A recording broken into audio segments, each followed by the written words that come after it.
So, good afternoon, ladies and gentlemen. What an honor and a privilege to be here, to be able to talk to you about building ethical AI. And so my plan in doing this is to talk a little bit about ethical AI and then move on to some of the ways that people are trying to tackle building ethical AI as we are doing at the World Economic Forum. And so let me start by giving you this rather trite phrase. We hear it all the time. Technology does not determine the future, we do. And yet it seems, doesn't it, as if technology is romping to the final finishing post and we're all running behind somewhere over here. And so how can we build ethical AI so that we can bring the benefits of technology to all of us?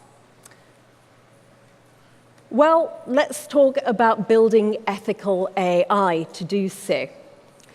So, I don't take the view that AI is just another tool, like the hammer, for example, because it's actually much more complex than a hammer. You don't, and you've just heard, I think, a whole panel of people talking about the ways that AI might go wrong. So I'd like to compare AI not to a hammer, not to an ordinary tool, maybe like a gun, but perhaps more to a car.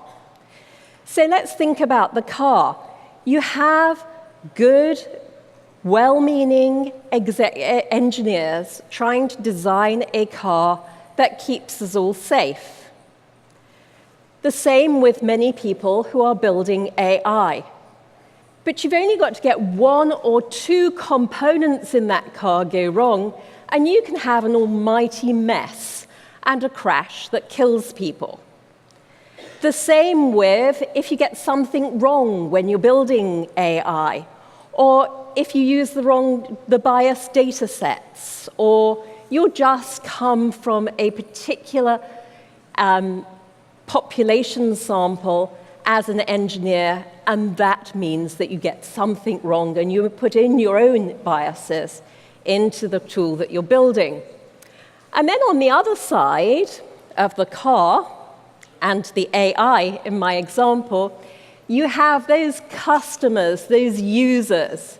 And so however safely you might have built your tool, you can never be sure that somebody's not going to come along and drive your car really badly and crash it.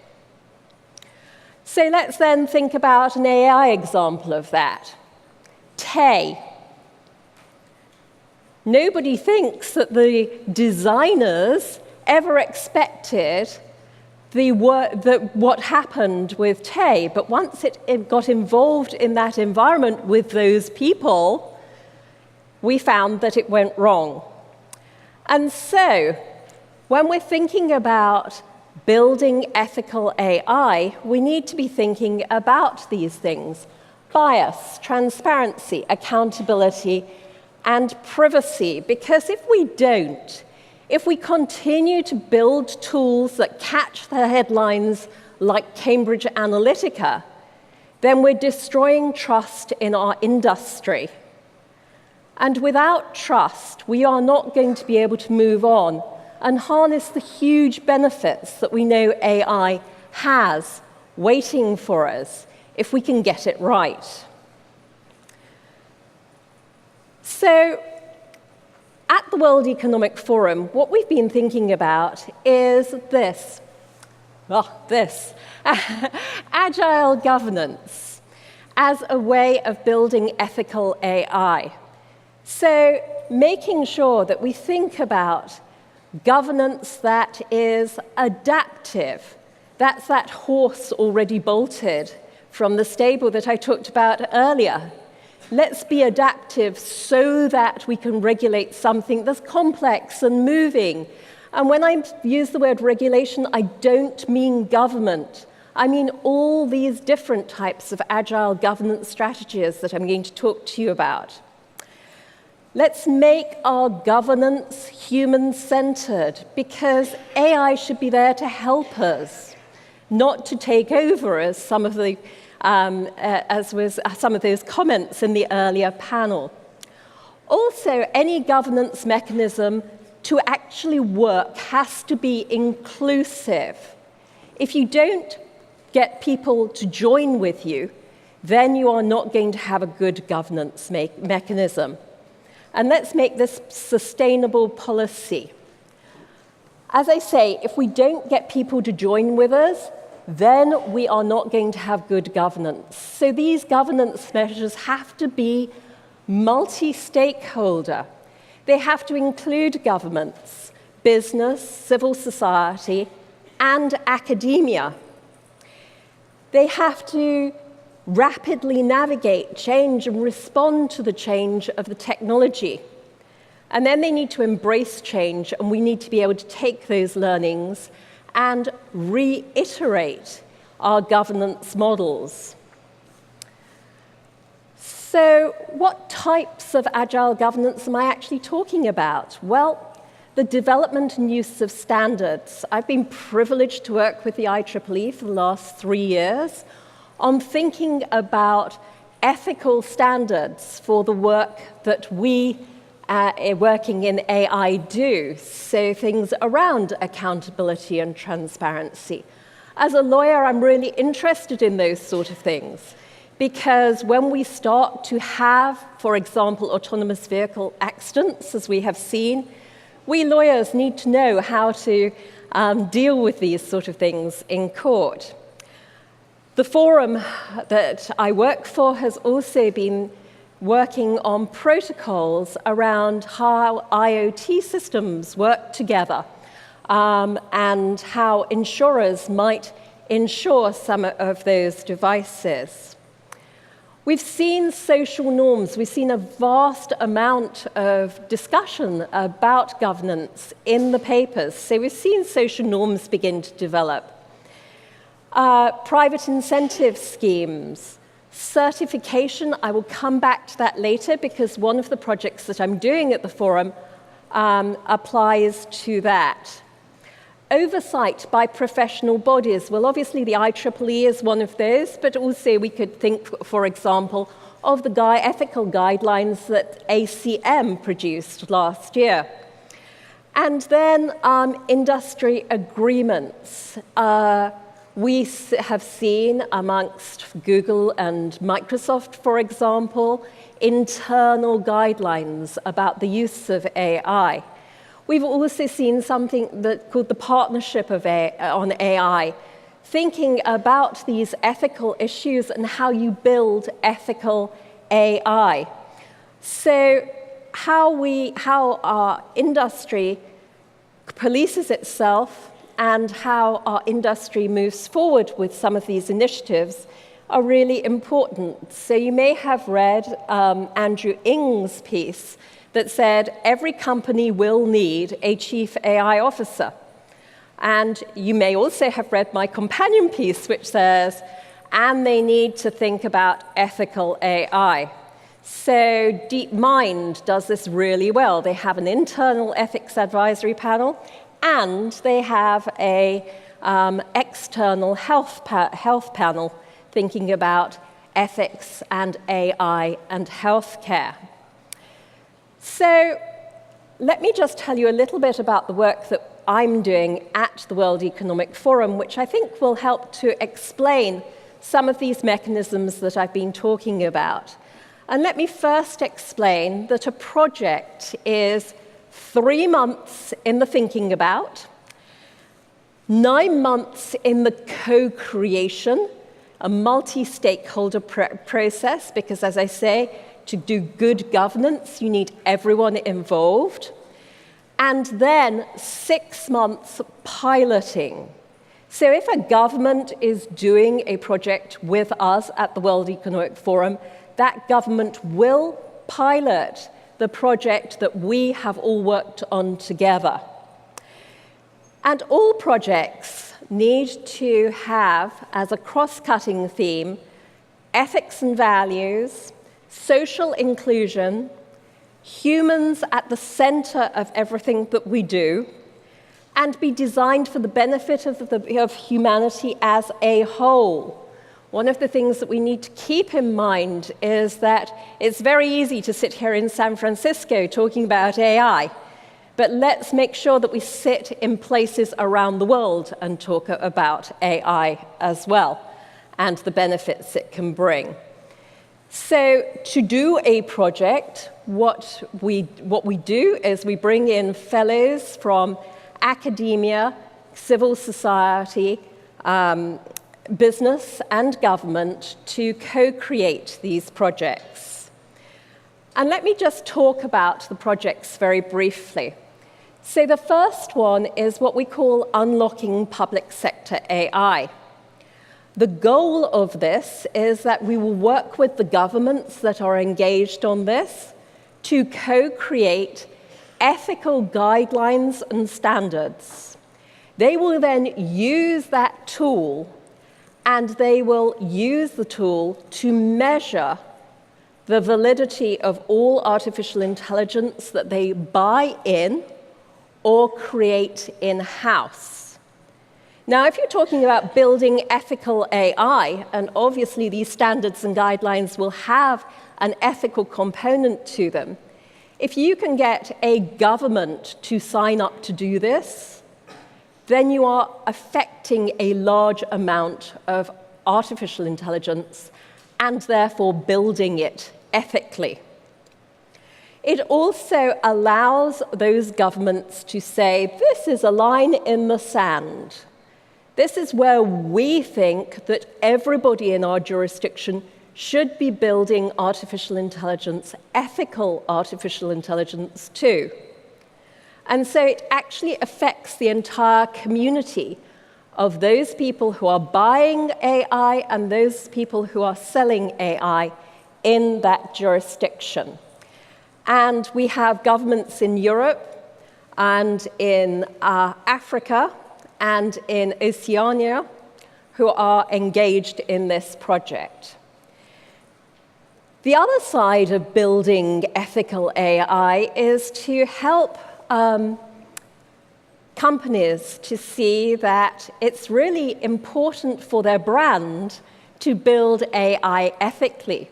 And one of the things that we noticed when we were looking at AI is that there are a whole lot of traditional companies who are really frightened or worried about spending R&D dollars on creating AI or buying it in because they don't know what the government's tolerance level is. That's the other project, which hopefully we will help solve, but also don't know enough about what this thing called AI is. They're told to get AI, but they have no idea what they're doing. And so this project is to help more companies buy AI and benefit from the great benefits that AI can bring to their company. So it helps boards to understand what AI is, what its benefits are, what might be the problems, and how to deal with those. We then have 3 other projects out of San Francisco, but I should say at this stage that we also have an office in Japan, an office in Beijing, and are soon to open one in Mumbai, and will have other centers for the 4th Industrial Revolution around the world within the next year. And so there are other projects which will be run out of China and India in the AI space. So another trite saying that we come across all the time is regulation impedes innovation, or regulation stifles innovation. So this third project is really about how do we tackle that? How do we let the regulator do their job of protecting us, the citizens, whilst also ensuring that AI grows and develops for the benefit of everybody. And so I said I'd come back to certification. This is a possible way. Can we find a way that regulators can work with companies and certify product rather than the current way that regulators work? And can they do that in an agile, fast way so that it meets the needs of those of you who are producing artificial intelligence products? The one in the middle was suggested to me by the Global Futures Council of the World Economic Forum on AI and robotics. And they said what we really need if we're going to build ethical AI is to ensure that all students coming out of university have had some training about the impact of their work on society. And so we thought about this, and we came up with this idea that the World Economic Forum would host curricula that professors have already built with that social impact piece in it. And then we would invite other professors from around the world to take those curricula, modify them so that they are culturally relevant to them, because we don't want to dictate our ethical position to anybody. And then all we ask in return is that those professors put their amended syllabi or curricula back into the repository for the use of others. So what we're hoping is that instead of having someone like Chris Wiley saying to the Guardian, well, I was 24 and it seemed like a really good idea at the time, we will have scientists coming out of college who actually understand social impact in a deep and meaningful way in terms of their work. And then also on the panel that you've just heard, they were talking about the fact that we would have AI personal assistants and possibly robot companions in the future. So Generation AI is a project that thinks about what that might look like. So let's think about your 2-year-old or your child who is just beginning to talk. Normally, or at least when I was young, what we did was we had tea parties, for example. This is probably more than you need to know about me, but I'm going to share it anyway. So one would have tea parties, and you would make up backstories for all of the people who were at your tea party, all of your stuffed toys or whatever it was that you were playing with. And all of you know that whether it was a toy that shot guns, or whether it was a doll, or whether it was a stuffed toy, all of you will remember making up those backstories. If you have an AI-enabled toy, the child won't have to make up those backstories because the AI-enabled toy will automatically begin to talk to it. You can have a situation where there are lots of AI-enabled toys all talking to one another and to the child. Does that change how we develop as humans? Does it change our creativity? We don't know, and we really feel that we should probably find out before we move to what, to my mind, is one of the hugest benefits of AI, and that is using AI to personalize education. What happens to our children's data if it's being kept or collected from the first time they start to speak? Who looks after that data? Is it held by commercial companies? Is there some other way of looking after the data? Those are very important issues when you see what Cambridge Analytica was able to do with just a survey. So we need to think about protecting our children whilst also advancing the huge benefits of AI in the education space. So I've talked a bit about the work that we've been doing and others have been doing around building ethical AI. And you might say, well, who's making sure that they're behaving ethically? And these projects are ethically designed. So the forum is creating something that we call the Global AI Council. And it, too, will be a multi-stakeholder entity at high levels. So, for example, Theresa May, who's the Prime Minister of the UK, has agreed to serve on this council. It will deal with AI governance and implications across the globe of AI and governance measures. And it will guide the work that I do through the various offices of the World Economic Forum around the world. And its first meeting to strategize is in China next month. So we've talked a lot about AI, building ethical AI. But the question is really this one, isn't it? How can we ensure that AI and machine learning serve the whole world and benefit everyone? Let's unpick this a little bit. You may have read Mustafa Suleyman, who is one of the co-founders of DeepMind.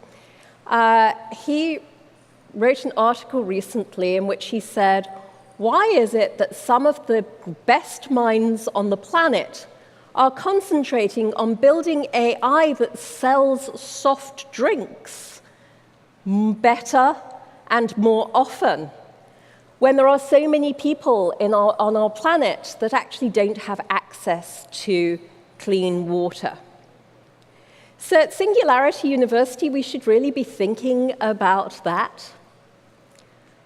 There will be people from VC companies in the audience, and also many of you who are in startups. Is your startup to make a lot of money? Or is your startup to make a difference and make sure that everybody benefits from AI around the world? And I want to give you a very quick example from a different team at the World Economic Forum. And that's our drones team. So a country called Rwanda, which is in Africa, is very mountainous. And they were having a lot of women who were dying for lack of blood when they were giving birth to their children. They wanted to do drone delivery of that blood because they have little infrastructure, and this would be a really good way of solving this problem. But of course, once you start to think about flying drones, you also encounter airspace generally and planes. So my colleagues at the World Economic Forum in the drone team worked with Rwanda and the other stakeholders, a multi-stakeholder process, to help create regulation that now enables women in Rwanda not to die from loss of blood. And they created a template, which is what all of our projects will do, which can be used by other countries around the world. Now, why do I bring this up when I'm talking about startups and VCs? Well, actually, because one of those companies was a company called Zipline. They're a company that was started by two Americans. But they went to Rwanda to work because it was too difficult to do this work here in America.